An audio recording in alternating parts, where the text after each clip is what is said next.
images out of Mexico showing violent protests and clashes with police over the disappearance of 43 students. Take a look at this.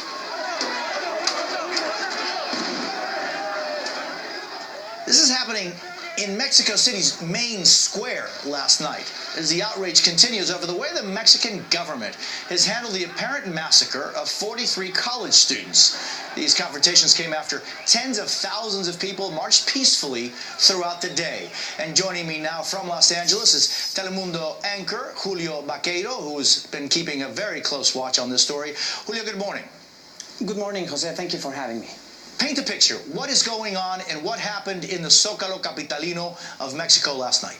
Well, yesterday was the anniversary of Mexico's revolution, and protesters chose this date to go out and take the streets of Mexico City and many other cities around the country and show probably the largest manifestation of outrage, of anger against corruption in the Mexican government. And it was mainly a peaceful manifestation. You could see children, you could see young people, students, intellectuals, some elder adults. So you could tell that it was an honest manifestation of anger among regular Mexicans. Yes, at the end, you could also see some clashes between some people, some radicals and the police, but mainly it was a peaceful manifestation demanding justice to the families who have lost, or what authorities say, have lost 43 students, and also demanding the appearance of the rest of the people who have disappeared in Mexico since the last 6 to 7 years. So it was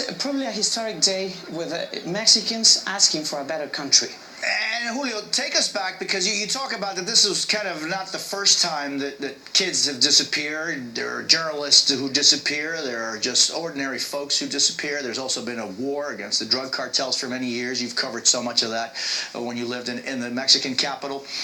The president has said when he took office that he was going to have a different administration, that this was going to be a time where Mexicans were able to get together and have trust in their government. What's happened? Well, that's true, and to be honest, authorities say that more than 27,000 people have disappeared in Mexico. They have no information from these people. So this anger, this outrage, these recent manifestations don't only come from the 43 missing students in Guerrero.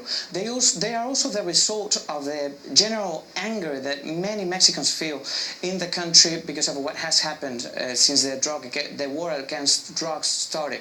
Now, President Enrique Peña Nieto, it seems that he and his government have not noticed that this is probably the largest crisis that they have ever seen, and they sometimes try to minimize what's happening in Mexico. However, what happened yesterday in Mexico City, in many cities around the country, and in cities outside of the country, here in the US, in Los Angeles, in other countries around the world, what happened yesterday really shows how big the crisis is and how President Enrique Peña Nieto has to react to really he has to prove that he's going to be able to change the corruption and impunity in the Mexican government. Telemundo News anchor Julio Vaqueiro from Los Angeles. Thank you, my friend. Always a pleasure to see you. Thank you, Jose.